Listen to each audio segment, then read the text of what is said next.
Un homme était assis seul dans son salon fixant le mur d'un regard vide.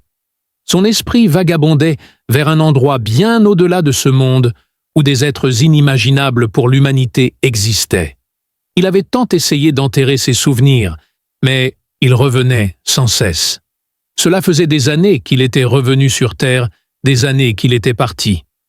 La nuit était exceptionnellement calme, une sorte de silence qui rendait l'air lourd d'anticipation. Les étoiles au-dessus scintillaient faiblement leur lumière atténuée par la dense brume de l'atmosphère terrestre. Parmi toutes les personnes et les choses auxquelles il tenait son cœur était rempli d'un vide insondable, comme si une partie de lui appartenait encore à cette planète lointaine. Il se demandait souvent si tout cela n'était qu'un rêve ou si c'était réel, mais il savait mieux. Les cicatrices sur ses mains, le bourdonnement subtil dans ses oreilles lorsque le silence durait trop longtemps et l'irrésistible attraction vers les étoiles étaient toutes des preuves qu'elles étaient des rappels d'elle, la reine extraterrestre. Sa voix résonnait dans son esprit maintenant douce mais autoritaire, remplie d'une chaleur qui démentait son titre royal.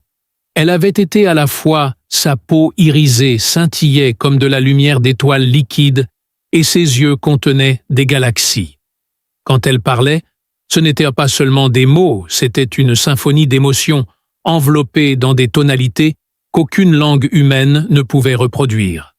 D'une manière ou d'une autre, il comprenait chaque nuance et chaque promesse chuchotée. Elle l'avait appelé son élu, une phrase qui semblait absurde, venant d'un être aussi puissant. Au début, il a lutté contre l'idée d'être arraché à son foyer et à sa vie. Cependant, avec le temps, il finit par céder à son leadership et à sa confiance. Il a commencé par la curiosité, puis l'admiration, et enfin une connexion profonde qu'il n'osait nommer. Ce n'était pas de l'amour, pas au sens conventionnel, mais quelque chose de plus primitif et profond, formé non pas par des mots, mais par des expériences partagées et des moments qui transcendaient les espèces et les mondes.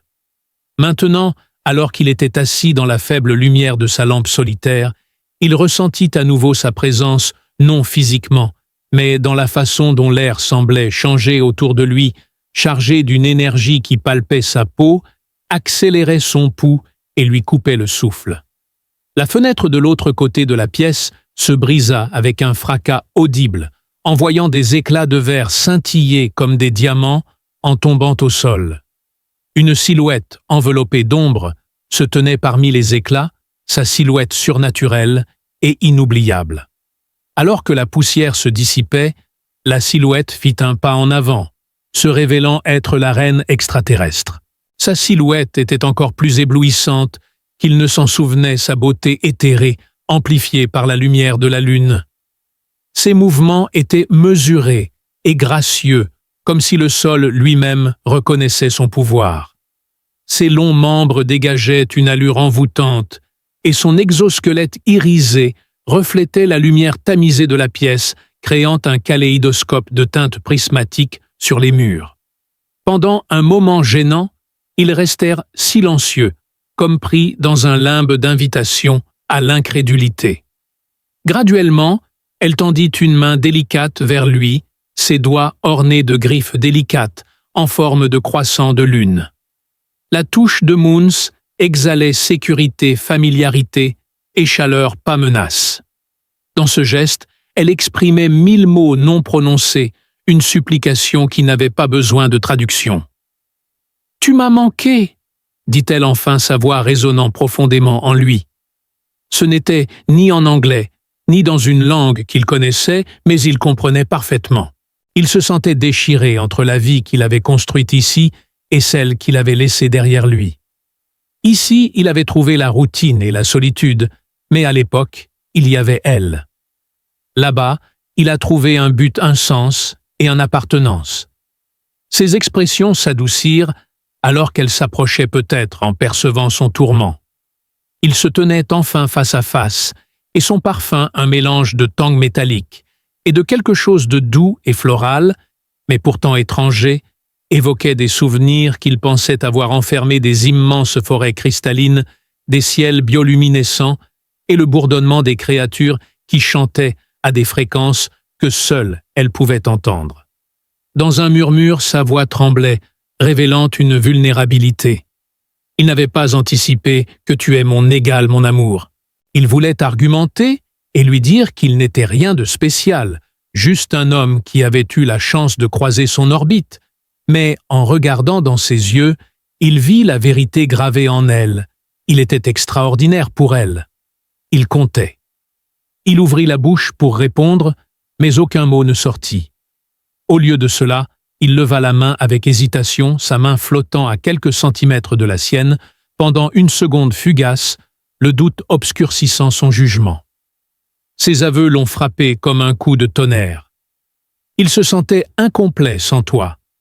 Il réfléchissait aux conséquences de son retour, être dévoré par son monde, ou pire, ne pas pouvoir s'adapter à la simplicité de la vie humaine.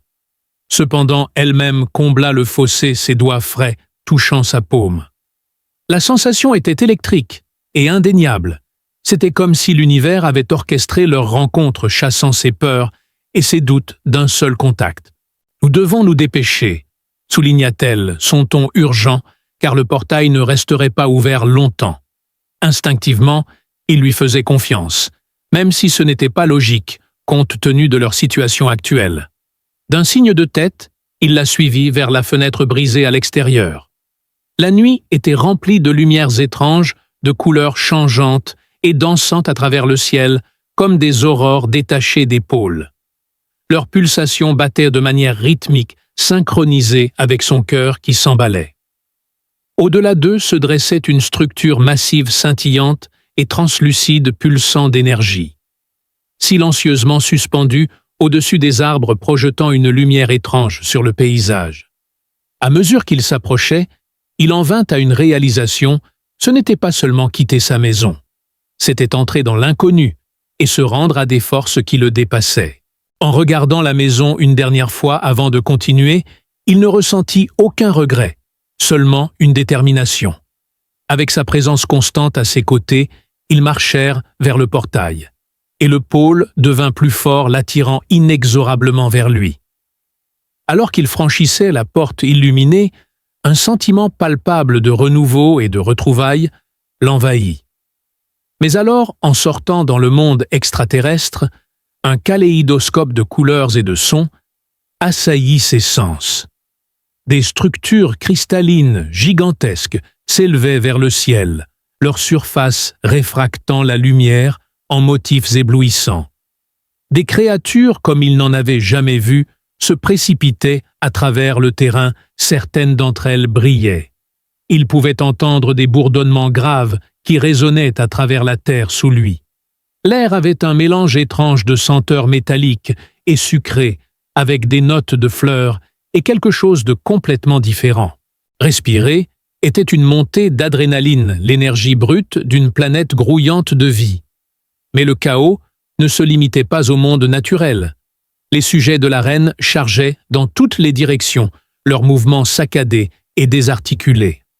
Leurs corps insectoïdes lisses scintillaient à la lumière des deux soleils qui pendaient bas à l'horizon, projetant de longues ombres qui dansaient de manière anormale.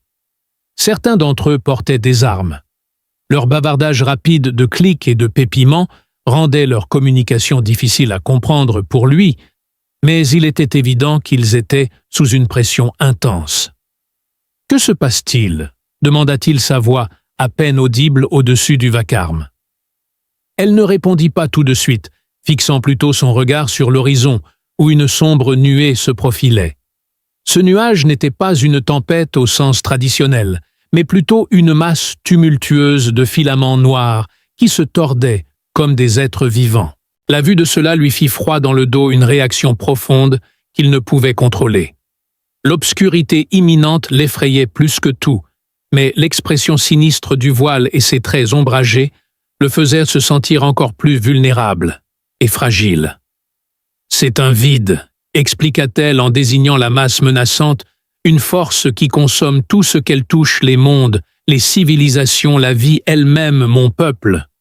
Il se tourna vers elle et répéta la phrase, sa voix ferme, mais teintée d'urgence. Il ne restait que quelques instants avant que le voile ne l'entoure.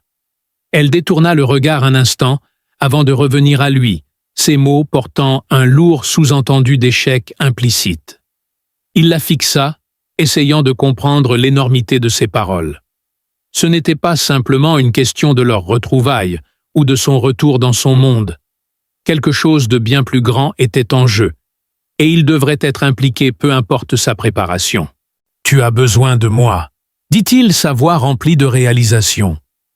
Elle hocha la tête, ses yeux reflétant ses paroles. Le fixant avec une intensité qui ne laissait aucune place au doute, elle déclara « Tu es la clé pour l'arrêter. Ensemble, nous pouvons rétablir l'équilibre et sceller la brèche avant qu'elle ne nous engloutisse tous. » Il ressentit une montée de panique dans sa poitrine alors qu'elle répliquait « Tu te sous-estimes. Tu portes en toi l'essence de notre lien, une connexion forgée à travers les dimensions. Sans toi, nous sommes perdus. » Le poids de sa déclaration pesait sur lui l'écrasant. Intense et palpitant à la fois, il voulait lui dire qu'elle avait tort, mais il savait dans son cœur qu'elle ne l'était pas. La force qu'il avait de nouveau attiré vers elle, le poussant en avant, le força à agir avant qu'il ne puisse parler, alors qu'un grondement secouait la terre. Les extraterrestres autour d'eux se dispersèrent, se dirigeant vers les majestueuses flèches qui dominaient la ligne d'horizon. Une série de rugissements bas et menaçants devenait de plus en plus forte au fil du temps. Les ombres commencèrent à se disloquer. Émergeant de la masse grouillante, ils prenaient la forme d'êtres hideux et déformés qui se glissaient et se traînaient à travers le paysage. Leur corps était un mélange d'éléments organiques et inorganiques, et leurs yeux, qui auraient dû briller d'une intention maléfique, étaient au contraire opaques. « Nous devons avancer », ordonna-t-elle, saisissant fermement son bras et le tirant avec elle. Il ne la questionna pas, ses jambes battant furieusement pour suivre son rythme rapide. Ils se précipitèrent à travers l'immense tumulte, évitant des extraterrestres dans un état de terreur. Malgré les mouvements terriblement rapides et erratiques des monstres, ils parvinrent à gagner du terrain en sautant par-dessus des fissures dans le sol qui ressemblaient à des blessures déchiquetées. L'un des monstres se jeta sur lui, son appendice griffu, frôlant de justesse son épaule. Il trébucha et faillit tomber, mais elle le redressa avec une force surprenante et cria « Continue !» Sa voix perçant le vacarme « Ne faiblis pas !» Alors qu'ils s'approchèrent du périmètre extérieur, elle expliqua « C'est le Nexus. Ici, le tissu de la réalité est le plus mince. C'est ici que nous devons effectuer le rituel pour sceller le voile. » Il la regarda avec une expression inquiète sur le visage, son cœur battant la chamade d'anticipation. Devant eux, la plus haute des tours cristallines se rapprochait sa base, entourée d'un anneau de runes lumineuses qui pulsait de manière erratique. Plus il s'approchait, plus l'air semblait vibrer bourdonnant d'une énergie qui le déstabilisait. Son regard intense se détendit brièvement, mais elle semblait toujours très inquiète. « Tu dois me faire confiance complètement. Le lien que nous partageons te guidera. Concentre-toi dessus et laisse-le couler en toi. Ce n'est qu'alors que nous pourrons réussir, » murmura-t-elle, sa voix à peine audible au-dessus de la horde grandissante de créatures. Il hocha la tête, se préparant à ce qui l'attendait. Alors que la reine extraterrestre levait les bras, son corps émettant une lueur faible, et commençait à chanter dans une langue qui existait depuis très longtemps, les runes s'illuminèrent en réponse. Alors que la première vague de monstres s'écrasait contre la barrière formée de runes, la zone était baignée dans une lumière éblouissante qui devenait plus brillante à chaque syllabe. Il avança, se positionnant au centre du Nexus. En fermant les yeux, il tendit la main, non pas physiquement, mais avec quelque chose de plus profond, quelque chose d'intangible. Là, c'était le lien, un fil d'énergie dorée qui les reliait à travers l'espace et le temps. Il le saisit fermement, le laissant le remplir et le guider, alors que le rituel commençait et le Nexus pulsait violemment autour. Le chant de la reine extraterrestre parcourait son corps comme du feu liquide, et leur volonté combinée tissait une tapisserie de résistance contre l'obscurité envahissante. Leur lien se renforçait, illuminant des chemins invisibles dans son esprit et débloquant des fragments de connaissances qui lui semblaient à la fois familiers et étrangers. Au fur et à mesure que les secondes s'écoulaient, il comprenait instinctivement l'interaction complexe des forces nécessaires pour stabiliser la déchirure, mais la tension devenait de plus en plus évidente. Les cris stridents des extraterrestres montèrent dans la panique, alors que la douleur intense devenait insupportable. Leur vision devint floue, et la sueur coulait sur leur visage, même s'il faisait un froid glacial dehors. Le voile réagit avec un bref recul, avant de se précipiter en avant avec une férocité renouvelée, ses tentacules testant les limites de la barrière protectrice créée par les runes. Un tentacule a brièvement franchi les défenses, serpentant à travers elles et brisant une flèche de cristal à proximité. L'impact fit pleuvoir des éclats comme une grêle mortelle, brisant la structure. On alors qu'il se dépêchait de fortifier le périmètre. La voix de la reine vacilla sa contenance, se brisant sous la pression croissante. Pendant un bref instant, elle hésita, mais c'était suffisant. Le fil doré qui les liait vacilla sa luminosité, diminuant dangereusement. « Non !» haleta-t-il, s'accrochant à la connexion qui s'estompe. Sa désespérance et son épuisement passèrent au second plan, alors qu'il se concentrait davantage, déversant chaque once de son être pour rétablir le lien. Lentement, péniblement, le fil se stabilisa, sa lueur s'intensifiant à nouveau. Cependant, ses genoux ont pris un coup. Sa poitrine céda et il tomba au sol haletant. Au milieu de son épuisement, il pouvait à peine distinguer le bruit de la bataille à l'extérieur du Nexus. Les créatures hideuses du voile avaient augmenté en nombre, et elles grouillaient dans une combinaison surnaturelle de force et de ruse. Les runes continuaient de scintiller, mais leur lumière était devenue erratique, crépitant comme des braises mourantes. Des fissures apparaissaient sur toute la surface du Nexus, et elles se propageaient à un rythme alarmant. « Nous sommes en train de perdre », murmura-t-il. Sa voix était tendue et à peine audible au-dessus du vacarme lorsqu'il dit « C'est trop fort ». La reine le regarda, son visage trahissant un mélange de douleur et de détermination. « Nous ne pouvons pas échouer », déclara-t-elle avec fermeté, sa voix tremblant d'émotion. Ses paroles allumèrent un feu en lui réveillant la détermination acharnée qui l'avait amené jusqu'ici. Puisant dans ses dernières forces, il se leva, ses jambes soutenues par la projection en forme de bâton d'une formation cristalline voisine. Tremblait sous lui sur le point de céder, mais il resta ferme. « Plus de directives », dit-il d'une voix rauque, croisant son regard dans une intense étreinte qui demandait tout ce qu'il fallait. Ses yeux s'écarquillèrent dans un mélange de surprise et de fierté, mais elle tendit quand même la main, effleurant son front de ses doigts. Une vague d'énergie le traversa, le dynamisant et le remplissant d'images et de sensations vives. Il aperçut des fragments de son monde avant la corruption du voile, avec des paysages immaculés, baignés dans un crépuscule perpétuel, ainsi que des villes construites à partir d'eux.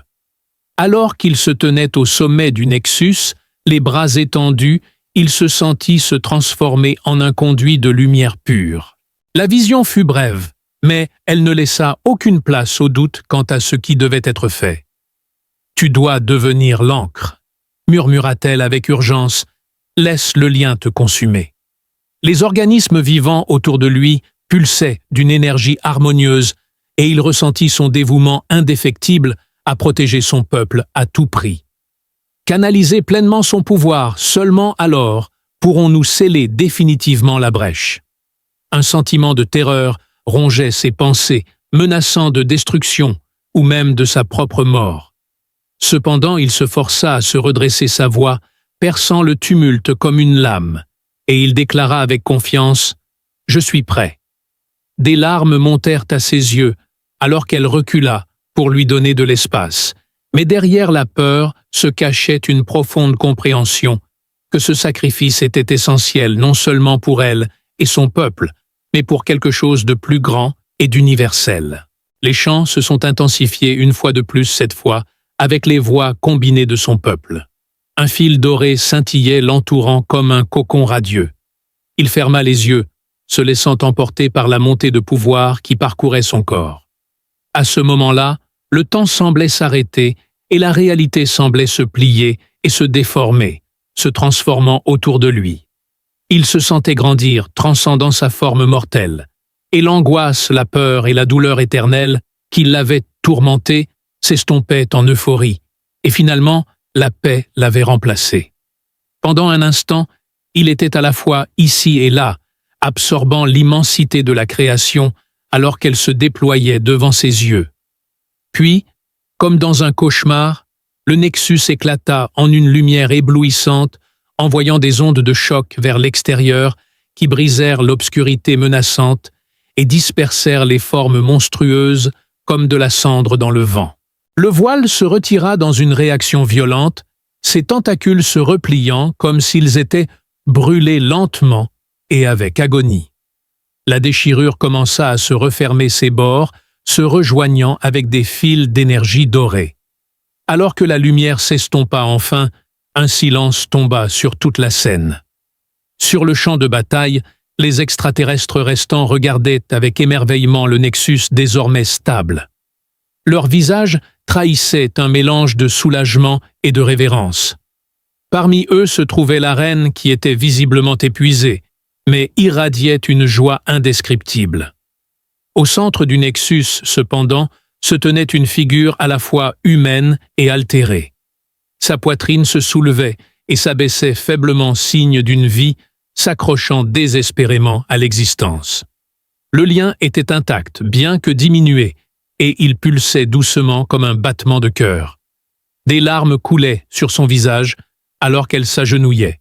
Alors que la reine extraterrestre le tenait près d'elle, sa voix tremblante de gratitude, elle murmura « Merci pour tout ». Un tremblement secoua le Nexus, faisant fluctuer l'énergie dorée qui avait scellé le voile, son rythme régulier vacillant comme un battement de cœur mourant.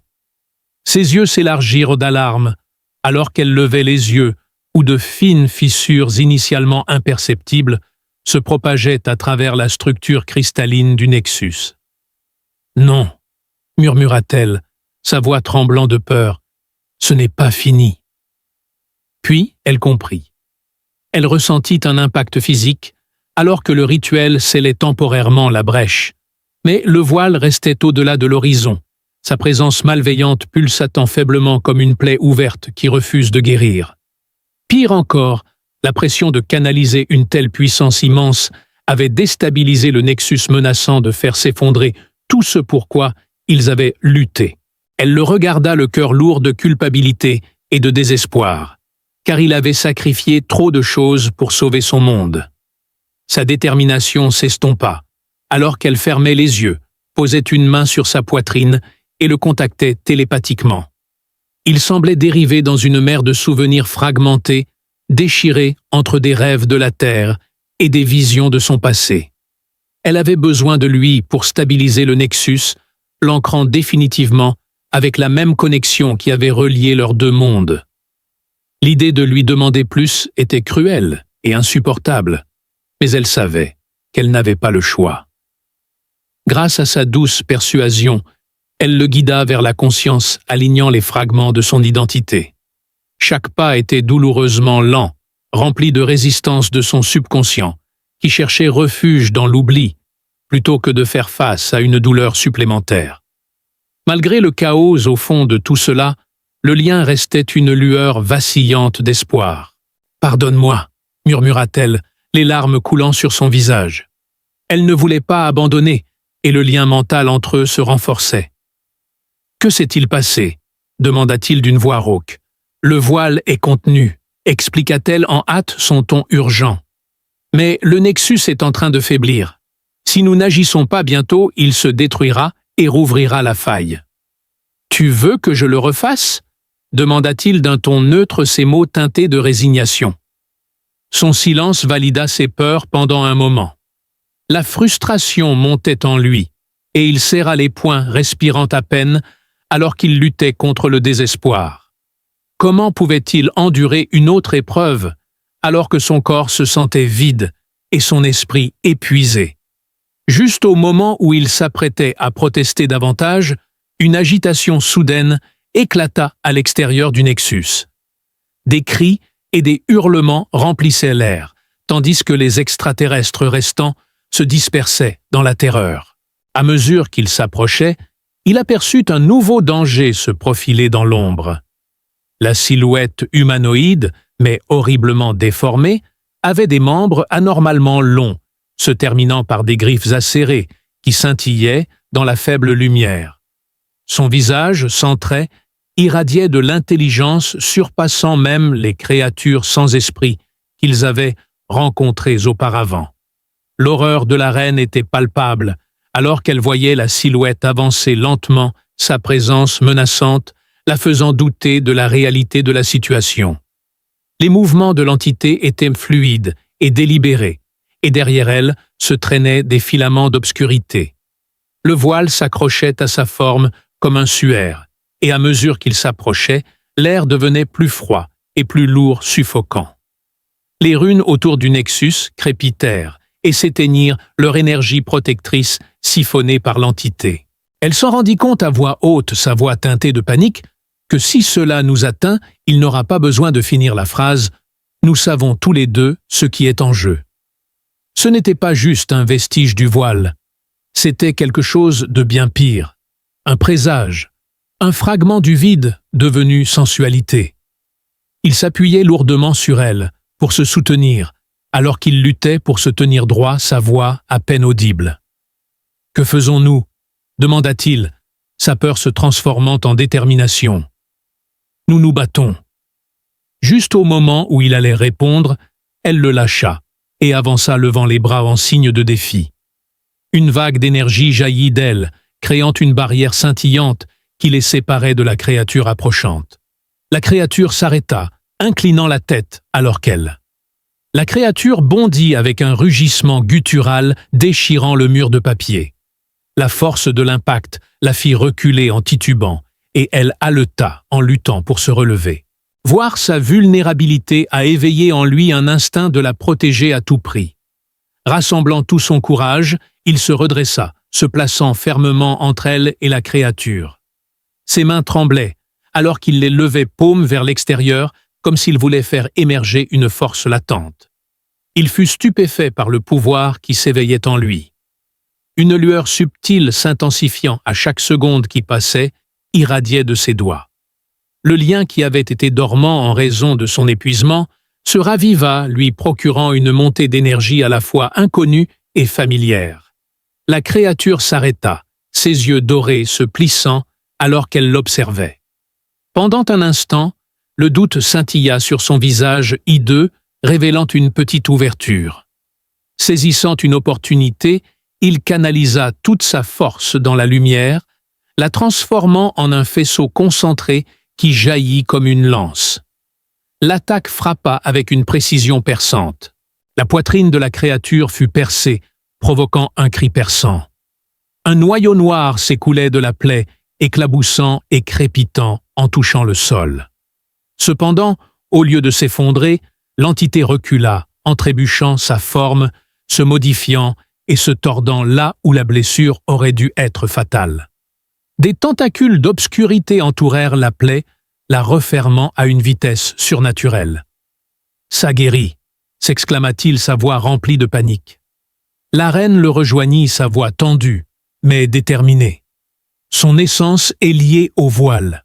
Tu ne peux pas le tuer directement, tu dois couper son lien. Comment puis-je faire cela? Il fit un hochement de tête sombre, pleinement conscient de la gravité de sa proposition. Avec un dernier élan de force, il se tourna vers la structure précaire derrière eux, posa ses mains sur sa surface et déchaîna son énergie dans le Nexus, sentant le lien s'enflammer avec une intensité sans précédent. La lumière dorée illuminait sa vision, alors qu'il canalisait son énergie dans le lien, l'amplifiant jusqu'à ce qu'il devienne une arme. Ce n'est qu'à ce moment-là qu'il pouvait le bannir. Il était baigné de lumière qui se répandait en vagues brillantes sur le champ de bataille. La créature recula, son essence sombre perçant la lumière. Il poussa un cri perçant et se jeta en avant une dernière fois, tentant de l'attaquer. À cet instant précis, le temps sembla s'arrêter, alors que ses griffes s'approchaient dangereusement de sa chair. Dans un cri de douleur, la reine se jeta devant lui, bloquant le coup qui lui était destiné. La force de la collision l'envoya valser au sol. Quand elle tomba au sol, le sang s'écoulant sous elle, « Non !» cria-t-il, sa voix rauque de chagrin et de fureur. La perte de son être raviva le lien avec une force explosive, transformant le Nexus en un pilier aveuglant d'énergie pure. La créature hurla de douleur, alors que la lumière la consumait, dissolvant sa forme en néant. Quand la brillance s'estompa, le silence régna à nouveau. Le Nexus se stabilisa, son éclat doré stable et serein, mais la victoire a coûté cher. À genoux, à côté de son corps immobile, il la berça dans ses bras, des larmes coulant sur son visage. « Je suis désolé », réussit-il à dire. La tenant près de lui, il murmura « Je t'ai déçu ». Ses yeux s'ouvrirent lentement, un petit sourire jouant sur ses lèvres. « Tu nous as tous sauvés », murmura-t-elle, sa voix à peine audible. « Promets-moi que tu resteras fort. » Et avec ces derniers mots, son corps devint mou, sa peau iridescente, prenant une teinte gris terne. Il se sentit écrasé par son absence, mais le lien qu'il partageait pulsait encore faiblement dans sa poitrine, un doux rappel de son sacrifice. Alors qu'il regardait le monde alien, commença à guérir, baigné dans la douce lumière de ses fils jumeaux, son peuple. Silencieusement, ils se rassemblèrent, leur chagrin mêlé de révérence pour ce qu'il avait fait. Tenant sa main sans vie, il jura d'honorer sa mémoire en protégeant la paix fragile qu'elle avait tout donné pour sécuriser. Avec un dernier regard sur la terre, il se leva enfin, ses jambes tremblantes, mais déterminées, guidé par l'écho persistant de sa voix. Le Nexus bourdonnait régulièrement derrière lui, sa lumière désormais un phare d'espoir, plutôt que de désespoir. Malgré sa douleur, il savait qu'il ne pouvait pas partir, pas encore. Avec un dernier regard alors qu'il s'élevait au-dessus de son corps sans vie, il portait son héritage avec lui à chaque battement. Les étoiles au-dessus brillaient plus intensément comme si elles l'encourageaient, et le vent faisait bruisser les flèches de cristal, semblant transmettre son rire doux et éternel.